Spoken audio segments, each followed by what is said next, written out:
সুপ্রিয় দর্শক, বিক্রি হয়ে গেল বাংলাদেশ। যেভাবে ডক্টর ইউনূসের ছায়া সরকার দেশের সার্বভৌমত্ব বিকিয়ে দিল, শুনলে আপনারা শিহরিত হয়ে উঠবেন। গোপনে গোপনে ইউনূস কিভাবে তার মনিবের হাতে দেশটা তুলে দিল। আপনাদের নিশ্চয়ই মনে আছে, শেখ হাসিনা সরকার ক্ষমতায় থাকার সময়েও অনেক মহল থেকে ইউনূস গংরা প্রচার চালিয়েছিল শেখ হাসিনা ভারতের কাছে দেশটা বিক্রি করে দিয়েছে এবং গোলামি চুক্তি করেছে। এমনকি তারা ক্ষমতায় যাওয়ার পরেও আসিফ নজরুল সাংবাদিকদের প্রশ্নের জবাবে বলেছিল ভারতের সাথে সমস্ত চুক্তি তারা পর্যালোচনা করছে, এবং একটা পর্যায়ে তিনি দাবি করেছিলেন যে অনেকগুলো অসম চুক্তির তারা সন্ধান পেয়েছে। কিন্তু প্রকৃতপক্ষে তাই। আমাদের প্রশ্ন হলো, যদি শেখ হাসিনা গোলামি চুক্তি করে থাকে, সেগুলো এখনো পর্যন্ত জনসম্মুখে আনা হচ্ছে না কেন?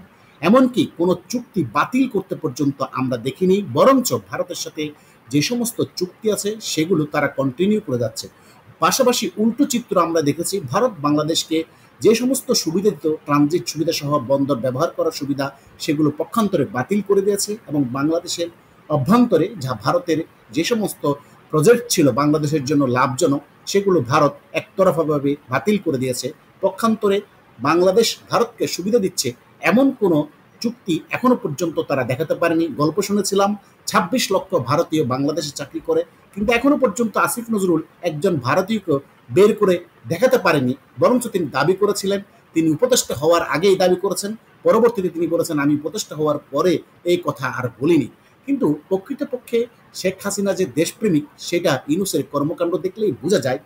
আমরা শুরু থেকেই বলেছিলাম, ইউনূস এই দেশে এমনি আসেনি, কোনো একটা এজেন্ডা নিয়ে বাস্তবায়ন করার জন্য তার প্রভুদের এই দেশে পদার্পণ করেছে এবং সেই তলে তলে দেশটাকে বিক্রি করে দিয়েছে। যে ইউনূসকে মার্কিন যুক্তরাষ্ট্র ৩০ বছর ধরে লালন করছে, এমনি তো আর করছে না, এমনি বিনিয়োগ করছে না।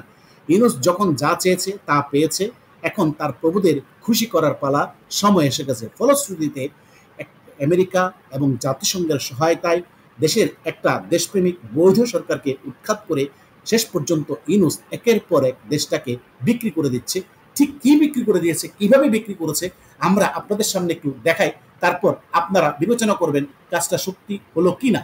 ইউনূস আমেরিকার সাথে একটা চুক্তি করেছে, যার নাম দেওয়া হয়েছে নন ডিসক্লোজার এগ্রিমেন্ট। এর অর্থ হলো দ্বিপক্ষীয় চুক্তির মধ্যে এই চুক্তিগুলোকে প্রকাশ্য আনা যাবে না, কারো কাছে ডিসক্লোজ করা, অর্থাৎ কারো কাছে প্রকাশ করা যাবে না। একে বলা হয় নন ডিসক্লোজার এগ্রিমেন্ট, অর্থাৎ গোপনীয় চুক্তিকে বলা হয় নন ডিসক্লোজার এগ্রিমেন্ট, যেগুলো সাধারণত কোম্পানি টু কোম্পানি হয়ে থাকে নিজের স্বার্থের জন্য। কিন্তু একটা দেশের সাথে আরেকটা দেশের যখন চুক্তি হয়, সেখানে একটা সংসদ অনুমোদন নিতে হয়, জাতির সামনে প্রকাশ করতে হয়, দেশের কি স্বার্থ পেল এবং কি স্বার্থ বিকিয়ে দিল, সব জনগণের সম্মুখে আনতে হয়।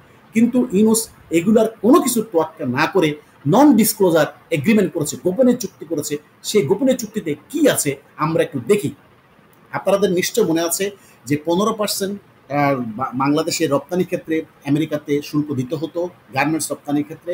হঠাৎ করে ট্রাম্প ক্ষমতা আসার পর সেটাকে 35% করে দেয় এবং ইউনূস দেন দরবার করে জনগণকে আহম্মক বানায় যে সে দেন দরবার করে এই শুল্ক 15% কমিয়ে 20% করেছে। কিন্তু এইটাও আমি মনে করি মার্কিন যুক্তরাষ্ট্রের একটা পলিসি, যাতে জনগণকে ধোঁকা দিতে পারে, এবং ইউনূস সেইভাবেই জনগণকে ধোঁকা দিয়েছে। এই এগ্রিমেন্টে প্রধানত মার্কিন যুক্তরাষ্ট্রের একটা চাঁদাবাজি বলতে পারেন, মার্কিন যুক্তরাষ্ট্রের আধিপত্য কায়েম করার জন্য দুঃখিত, এখানে চুক্তিতে বলা হচ্ছে 25টি বোয়িং কিনতে হবে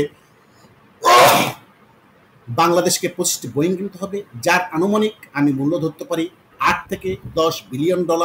এবং এই বোয়িংগুলো আনুমানিক 20 থেকে 30 বছর সার্ভিস দিবে, এবং এই যন্ত্রাংশ হাজার হাজার কোটি টাকা এই বোয়িং থেকে কিনতে হবে। যেখানে আপনি প্রতিযোগিতামূলক বাজার থেকে এয়ারবাস, বোয়িং থেকে এক দরপত্রের মাধ্যমে, অর্থাৎ যেখানে একই বিমান কম প্রাইসে পাবেন সেখানে নেওয়ার কথা ছিল। এর ফলশ্রুতিতে বোয়িং যে দাম নির্ধারণ করবে আপনাকে সেই দামেই কিনতে হবে, এর কোনো বিকল্প আপনার নাই, যেহেতু আপনি চুক্তি করেছেন। আরেকটা উদ্বেগজনক বিষয় হলো যে সবচেয়ে ভয়াবহ বিষয়, সেটা হলো পুরোপুরি গোপন চুক্তি কোনো সংসদীয় নেওয়া হয়নি। প্রতিরক্ষা ব্যবস্থার ক্ষেত্রে বলা হচ্ছে যে বাংলাদেশ এতদিন সেনাবাহিনী তার প্রয়োজনীয় সরঞ্জামগুলো কিনত দরপত্রের মাধ্যমে চায়না, রাশিয়া, তুরস্ক থেকে, যা অত্যন্ত কম মূল্যে মার্কিন যুক্তরাষ্ট্রের বাজার থেকে প্রায় 40 থেকে 50, অনেক ক্ষেত্রে 100% পর্যন্ত কম দামে কিনতে পারতো। কিন্তু এখানে চুক্তিতে বলা হচ্ছে 90% জিনিসপত্র যেখানে রাশিয়া চায়না থেকে কিন্তু সেগুলো আর কেনা যাবে না, এখানে কিনতে হবে আমেরিকা থেকে। অর্থাৎ অতি উচ্চ মূল্যে কিনতে হবে, তারা যা প্রাইস নির্ধারণ করবে, অর্থাৎ আপনাকে যদি বলা হয় ঠিক এই দোকান থেকে কিনতে হবে, তাহলে তো আপনার কোনো বিকল্প নয়, ওই দোকান যা নির্ধারণ করবে আপনাকে সেটাই দিতে হবে। আরেকটা ভয়ঙ্কর, বাংলাদেশের ঔষধ শিল্প কিন্তু অনেক দূর এগিয়েছিল। তারা 150টি দেশে আমরা ওষুধ রপ্তানি করতাম, ফলে আমাদের কম মূল্য হওয়ার কারণে একই পণ্যের আমাদের ওষুধ শিল্প ব্যাপক প্রসার লাভ করে, যার যেদিকে শকুনের দৃষ্টি পড়ে, মার্কিন যুক্তরাষ্ট্রের দৃষ্টি পড়ে, ফলে তারা একটা চুক্তি, এই নন ডিসক্লোজার এগ্রিমেন্টে একটা চুক্তি সংযোজন করে। সেখানে বলা হচ্ছে বাংলাদেশ এতদিন যে ওষুধ শিল্পের অনুমোদন দিত স্থানীয় মান নিয়ন্ত্রণ সংস্থা, সেটাকে আর করা যাবে না। এই মান নিয়ন্ত্রণটা নিতে হবে আমেরিকার ফুড অ্যান্ড ড্রাগ অ্যাডমিনিস্ট্রেশন থেকে অনুমোদন নিতে হবে। অনুমোদন নেওয়ার পরে সেটা আন্তর্জাতিক বাজারে আপনি ছাড়তে পারবেন। এখন প্রশ্ন হলো, আপনি যে ওষুধগুলো তৈরি করছেন সেগুলো আমেরিকা তার কম্পিটিটরদেরকে অবশ্যই আগে ছাড়পত্র দিবে, তারপর আপনাকে দিতেও পারে, নাও দিতে পারে। এতে ফলশ্রুতিতে আপনার একদিকে কস্ট যেমন বেড়ে যাবে এবং সব ঔষধের আপনি যেমন ছাড়পত্র পাবেন না, ফলে 100 দেশে যে 50টা দেশে যে আপনি রপ্তানি করছেন সেই প্রতিযোগিতায় কিন্তু আপনি আমেরিকার সাথে টিকে থাকতে পারবেন না, এটা অসম্ভব। অর্থাৎ ওষুধ শিল্পটা আপনি বলতে পারেন পুরোপুরি ধ্বংসের পথে নিয়ে গেছে আমেরিকা। এবার আসেন জাহাজ শিল্প। জাহাজ শিল্পে আপনি জানেন চট্টগ্রামের ভাটিয়ারিতে বিশাল বিশাল শিপইয়ার্ড, যেখানে বাংলাদেশের মোটামুটি 80% চাহিদা পূরণ করে বিদেশেও রপ্তানি করা হতো। কিন্তু সেখানে যেখানে আমাদের চায়না, কোরিয়ার মতো, জাপান দেশগুলো আমাদেরকে প্রযুক্তি সহায়তা দিত এবং এই শিল্পটা দিন দিন প্রগ্রেস করছিল, কিন্তু মার্কিন যুক্তরাষ্ট্র এই এক চুক্তির ভিতরে এই জাহাজ শিল্পকে ঢুকিয়ে দিয়েছে। অর্থাৎ এখন থেকে চীন, জাপান, দক্ষিণ কোরিয়ার কোনো প্রযুক্তি সহায়তা নেবে না, যেটা করবে মার্কিন যুক্তরাষ্ট্র সেই সহায়তা করবে, যেভাবে চালাবে সেভাবে চলতে হবে। অর্থাৎ জাহাজ শিল্পটাও ধ্বংস করে দিল ইউনুস। এবার আসেন কৃষিখাত। কৃষিখাতও সেখানে মার্কিন আগ্রাসন। এখন থেকে সব মার্কিন কৃষিপণ্য অনুমতি ছাড়াই বাংলাদেশে প্রবেশ করতে পারবে, এমনকি তাদের বেসরকারি হালাল সার্টিফিকেটও বিনা প্রশ্নে মেনে নিতে হবে। অন্যদিকে আমাদের কৃষকদের বলা হচ্ছে আমেরিকার অজানা মানদণ্ড মানতে হবে, এটা বাণিজ্য নয় বরং কৃষি উপনিবেশবাদ বলা চলে, যেখানে চায়না থেকে, হংকং থেকে, সিঙ্গাপুর থেকে অল্প দামে আপনি বীজ সংগ্রহ করতেন এবং উৎপাদন করতেন, সেটা আমেরিকা থেকে আপনার কিনতে হবে দ্বিগুণ দামে। অর্থাৎ আমেরিকার যে এই চাঁদাবাজি, অর্থাৎ আপনাকে 10 টাকার জায়গায় এখন 100 টাকা খরচ করে কিনতে হবে, আপনার কোনো আর রাস্তা নেই। তো এই কৃষি খাতে যে আমেরিকান আগ্রাসন, এটা প্রতিটা জনগণকে ভোগাবে। কৃষি পণ্যের দাম অতিরিক্ত পরিমাণ বেড়ে যাবে এবং আমাদের শ্রমিকদের কষ্টার্জিত টাকাটা এই সে আমেরিকাতেই চলে যাবে। এবার শ্রম আইনের গোপন ফাঁদ, চুক্তি অনুযায়ী এখন থেকে 20% শ্রমিক সম্মতিতে কোনো কারখানায় ইউনিয়ন গঠন করা যাবে। ইপিজেড এর মধ্যে বিদেশি পরিদর্শন, জমিজমা, কঠোর শর্ত সবই চাপিয়ে দেওয়া হয়েছে। যদিও শ্রমিকদের অধিকার গুরুত্বপূর্ণ, কিন্তু এভাবে হঠাৎ করে চাপিয়ে দেওয়া হলে শিল্প খাত ভেঙে পড়বে। আপনারা জানেন আমাদের শ্রমিক ইউনিয়নগুলো মালিকদেরকে জিম্মি করে, কারখানাকে জিম্মি করে অচল করে দেয়, তার নজির বহু আপনারা দেখেছেন। ফলে এই শিল্প কারখানাগুলো ধ্বংসের ধার প্রান্তে নিয়ে গেছে। সরকার যত অস্বীকার করুক, বাণিজ্য উপদেষ্টা শেখ বশিরুদ্দিন স্বীকার করেছেন বোয়িং কেনা আসল লক্ষ্য ছিল না, যুক্তরাষ্ট্র ছিল কৌশলগত নিয়ন্ত্রণ, তারা পেয়েছ। চুক্তিটি শুধু বাণিজ্য নয় বরং ভূরাজনৈতিক কৌশলের অংশ। এটি বাংলাদেশের নিরপেক্ষ পররাষ্ট্রনীতিকে শেষ করে দিয়েছে, আমেরিকার বলয়ের ভিতরে ঢুকিয়ে দিয়েছে। নিরাপত্তার মূল্য, এনডিএ চুক্তির সবচেয়ে লাভজনক দিক হলো গণমাধ্যম, সংবাদ, জনগণ কিছুই জানে না। একদল অনির্বাচিত লোক আড়ালে আবডালে পুরো দেশ বিক্রি করে দিয়েছে। অর্থাৎ ইউনুস যে কারণে এসেছে তিনি সফল হয়েছেন। দেশটাকে, এদেশের শ্রম, অর্থাৎ এদেশের মাটি, মানুষ, প্রত্যেকটা মানুষকে ইউনুসের বাহিনী গংরা স্যুট বুট পরে দেশটাকে বিক্রি করে দিয়েছে এক ঔপনিবেশিক শাসকদের কাছে।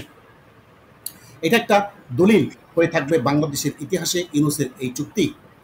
বাংলাদেশের সাথে কেন, এখানে একটা কথা বলে রাখি, এই ধরনের চুক্তি মার্কিন যুক্তরাষ্ট্র শুধু বাংলাদেশের সাথে করতে সক্ষম হয়েছে, অন্য কোনো দেশ এই ধরনের জনগণকে অন্ধকারে রেখে করতে পারে না, যেটা বাংলাদেশের জনগণকে গোপনে রেখে অন্ধকারে এই চুক্তিটি করেছে ইউনুস গং। মার্কিন যুক্তরাষ্ট্রে বাংলাদেশের দূতাবাসের প্রেস মিনিস্টার বিশিষ্ট সাংবাদিক গোলাম মুর্তজার একটি ভিডিও আলাপ দেখলাম। দুটি বিষয়ে কথা বলেন, নন ডিসক্লোজার এগ্রিমেন্ট ও কার্যকর শুল্কের পরিমাণ। মুর্তজা সুন্দর আদো নরম বুলি, তার school of orientation doctor Yunus অধ্যাপক হাসিন রিজওয়ানা হাসান এভাবে কথা বলেন, আদো নরম বলিতে। তো এখানে একটা জিনিস বলে রাখি যে 15% ট্যারিফের কথা বলা হয়েছে, আসলে প্রকৃতপক্ষে দেখা যাচ্ছে যে টোটাল সবকিছু মিলে বাংলাদেশকে 36% ট্যারিফে দিতে হবে, যা অর্থাৎ পোশাক শিল্পটাও আস্তে আস্তে ধ্বংসের ধার প্রান্তে নিয়ে যাবে।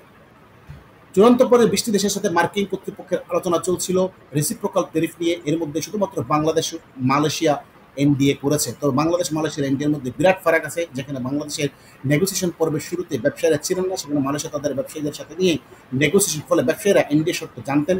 প্রধানমন্ত্রী আনোয়ার ইব্রাহিম সংসদকে অবগত করেছেন, গোপন রাখার শর্তে একটি নেগোসিয়েশন চলছে। তিনি এই নিশ্চয়তা দিয়েছেন যে নেগোসিয়েশনে মালয়েশিয়ার রেড লাইন অতিক্রম করবে না। শেষ পর্যন্ত মালয়েশিয়া রেড লাইন অতিক্রম করেনি।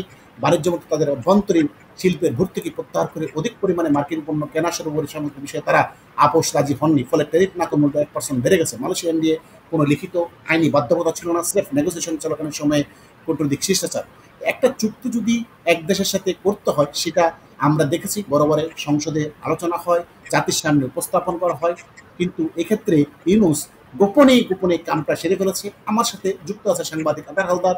এই যে গোপন চুক্তি করে ফেলেছে, জনগণ জানে না। এখন ইউনূস জনগণের কাছে কি জবাব দিবে? জনগণ অন্ধকার, জনগণ তাদের সর্বনাশ করে ফেলেছে। যে ইউনূসকে মার্কিন যুক্তরাষ্ট্র 30 বছর ধরে লালন করেছে, সেই ইউনূস থেকে মার্কিন যুক্তরাষ্ট্র কিছু নেবে না, এটা কি হতে পারে জনাব আদার হালদার? ধন্যবাদ। আপনি সমস্ত চুক্তিটা সম্পর্কে আপনি ডিটেল বলেছেন। আমি একটু সংযুক্ত করি সেটার সাথে, যে আপনি টোটাল যে ব্যাপারটা দেখলেন, এই যে চুক্তিটা, এই চুক্তিটার কারণ হচ্ছে ইউনূসকে যে 30 বছর লালন পালন করেছে সেটার রিটার্নটা সে দিছে, এবং এই কারণেই কিন্তু ইউনূসকে ক্ষমতায় বসানো হয়েছে। এবং আপনি যথার্থই বলেছেন যে একমাত্র বাংলাদেশের জনগণকে অন্ধকারে রেখেই এরকম একটা চুক্তি করা সম্ভব। সবচেয়ে দুর্ভাগ্যের বিষয় হচ্ছে এই চুক্তিটা যখন আমাদের স্বার্থবিরোধী, বাংলাদেশের জনগণের স্বার্থবিরোধী, এবং এটা একজন দেশপ্রেমিক কর্মকর্তা এনবিআর এর মুকিদুল হাসান কিন্তু প্রকাশ করে দিয়েছে, এবং এই জন্য কিন্তু তাকে তার চাকরি থেকে বরখাস্ত করা হয়েছে। কেন সে প্রকাশ করে দিল? তার মানে এটা কি পরিমাণ ভয়ঙ্কর একটা চুক্তি, সেটা কিন্তু এখানে একদম উঠে আসে। এবং মজার জিনিস হচ্ছে, আপনি এখানে আরো একটা বিষয়, যেটা হচ্ছে যে আমেরিকা থেকে আমাদের পোল্ট্রি হতে শুরু করে বিভিন্ন ডিম এবং গরুর মাংস, এগুলো আমাদেরকে আনতে হবে, এবং সেটা কি পরিমাণ অস্বাস্থ্যকর পরিবেশে হয় সেটাও কিন্তু আমি এর আগে একটা বিষয় জনাব আতার হালদার, আমি ভারত থেকে বা চায়না থেকে, পার্শ্ববর্তী রাষ্ট্র থেকে যে ডিমটা 5 টাকা দিয়ে কিনতে পারবো, আমেরিকা থেকে সেটা আমি 20 টাকা দিয়ে কেন কিনবো? প্রশ্ন একটা। একটা বিষয় প্রিয় দর্শক আপনাদেরকে বলে রাখি, এই চুক্তিটা করার জন্য আমেরিকার পক্ষ থেকে প্রচন্ড প্রেশার করা হয় এবং কাজে লাগানো হয় বাংলাদেশের সেনাবাহিনী, পাকিস্তানি প্রেতাত্মাদের, যাদেরকে মার্কিন চার্জ দ্য অ্যাফেয়ার বলেছে যদি আপনারা এই চুক্তি সম্পাদন করতে সহায়তা না করেন আপনাদের উপরে নিষেধাজ্ঞা পড়বে, অর্থাৎ সেখানে মিশন বাতিল করা হবে।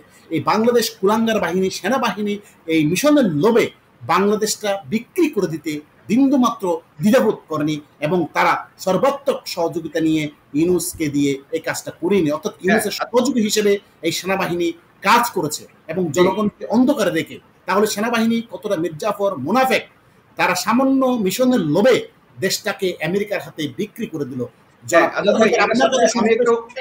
আপনার কাছে স্পেসিফিক প্রশ্ন, সেনাবাহিনীর তাহলে এই বাঙালি সাথে বেমেনি করার ফলাফল কি হতে পারে? এটার ফলাফল হবে এই দেশটা শেষ ধ্বংস হবে। আপনাকে এটার সাথে একটু এডিশনাল আপনি করতে চাই, যে ভারত দেখেন, আমেরিকা কিন্তু এই ধরনের একটা সুযোগ চেয়েছিল ভারতের কাছে, কিন্তু নরেন্দ্র মোদী কিন্তু সেটা বলেছে না, আমার দেশের জনগণের স্বার্থকে বিকিয়ে দিয়ে আমি কোনো ধরনের আমেরিকার কাছে হাত পাতবো না। এবং এই জন্য ট্রাম্প তাকে 25% থেকে 50% ট্যাক্স করেছে, কিন্তু তারপরও তারা নেগোসিয়েশনে যায় নাই, দেশের স্বার্থ জলাঞ্জলি দেয় না। এবং আমাদের সেনাবাহিনী আমাদের স্বার্থ জলাঞ্জলি দিয়ে দেশটাকে একদম খোবলা করে দিয়েছে। আর ডিমের কথা বলেছেন, ডিম তো আপনি বললেন 5 টাকা, উপরন্ত এই ডিমটা আমেরিকা থেকে এখানে আসতে সময় লাগবে 30 দিন। তার মানে 30 দিন ফ্রোজেন একটা ডিম আপনি খাবেন, 30 দিনের পর মানে একটা ডিম আপনাকে খেতে খেতে প্রায় 50-60 দিন। তার মানে তার মধ্যে কোয়ালিটি আর কোথায় থাকবে?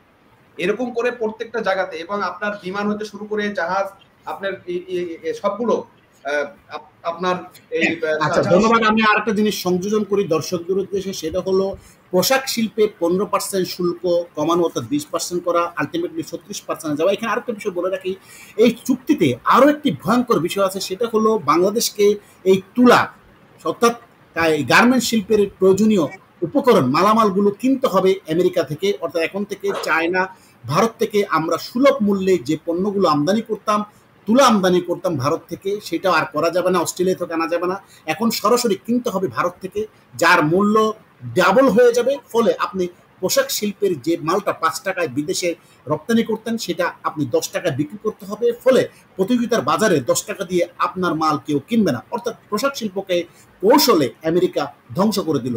এবং আরেকটা বিষয় বলে রাখি, জ্বালানি খাতে আপনাকে সমস্ত ধরনের জ্বালানি আনতে হবে আমেরিকা থেকে। অর্থাৎ বাংলাদেশ যেখানে যেখানে কম মূল্যে পার্শ্ববর্তী দেশ থেকে যে সমস্ত পণ্য সাশ্রয়ী মূল্যে ক্রয় করতো সেগুলো আর করা যাবে না, এখন থেকে আমেরিকা থেকে আনতে হবে।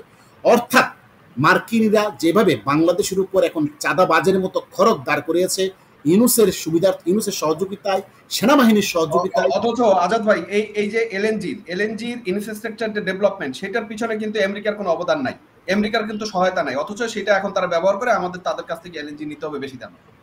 এমনকি বাংলাদেশের উন্নয়নের ক্ষেত্রে যে কয়টা প্রজেক্ট শেখ হাসিনা থাকাকালীন সময়ে প্রায় $50 বিলিয়ন উন্নয়ন প্রকল্প চলছিল, যেগুলোর অর্থদাতা ছিল চায়না, জাইকা, অন্যান্য দেশ, কিন্তু আমেরিকার একটা টাকাও সেখানে সহযোগিতা ছিল না। আমেরিকা একটা জায়গায় সহযোগিতা করতো নিজের স্বার্থে, ইউএসএ এর মাধ্যমে, সেটা হলো রোহিঙ্গাদের কিছু খাবার টাবার দেওয়া। পরবর্তীতে সেটা তাদের স্বার্থ যখন শেখ হাসিনা পূরণ করছিল তাকে উৎখাতে এই ইউএসএর টাকাকে কাজে লাগিয়ে একটা দেশের মধ্যে ষড়যন্ত্রমূলক বিপ্লব করে, অর্থাৎ জুলাই সন্ত্রাস করে শেখ হাসিনাকে বিতাড়িত করার মধ্য দিয়ে বাংলাদেশটা ইউনূস তার কফিলের হাতে দেশটাই তুলে দিল। স্পষ্ট এই নন ডিসক্লোজার এগ্রিমেন্টের মাধ্যমে আমরা এখন দেখি বাংলাদেশের জনগণের অবস্থা কি হয়, কি পরিণত হয়, ইউনূসের কি পরিণত হয়। এই বাংলাদেশের মানুষকে এইভাবে বোকা বানিয়ে তাদের স্বার্থকে জলাঞ্জলি দিয়ে একটা বিদেশিদের হাতে উপনিবেশ তৈরি করার, বাংলাদেশকে উপনিবেশে অর্থাৎ আধুনিক উপনিবেশ তৈরি করার একটা যে ষড়যন্ত্র বাস্তবায়ন করেছে ইউনূস, সেটার প্রতিক্রিয়া কি আসে আমরা দেখার অপেক্ষা থাকলাম। প্রিয় দর্শক, ধন্যবাদ সবাইকে। আপনারা চিন্তা করুন আমাদের কথাগুলো যুক্তিসঙ্গত কিনা, ইউনূসের এই চুক্তিগুলো যুক্তিসঙ্গত কিনা, কতটুকু আপনি ক্ষতিগ্রস্ত হলেন, দেশ কতটুকু ক্ষতিগ্রস্ত হলো, আপনার ভবিষ্যৎ প্রজন্ম কিভাবে ক্ষতিগ্রস্ত হবে, একবার চিন্তা করুন, মাথায় ঢুকান, তারপরে বলুন ইউনূস দেশের জন্য মঙ্গল না অমঙ্গলজনক। ধন্যবাদ সবাইকে। আমাদের চ্যানেলটি সাবস্ক্রাইব করে সাথে থাকবেন এবং লাইক শেয়ার করে আমাদেরকে উৎসাহ দিবেন। ধন্যবাদ সবাইকে।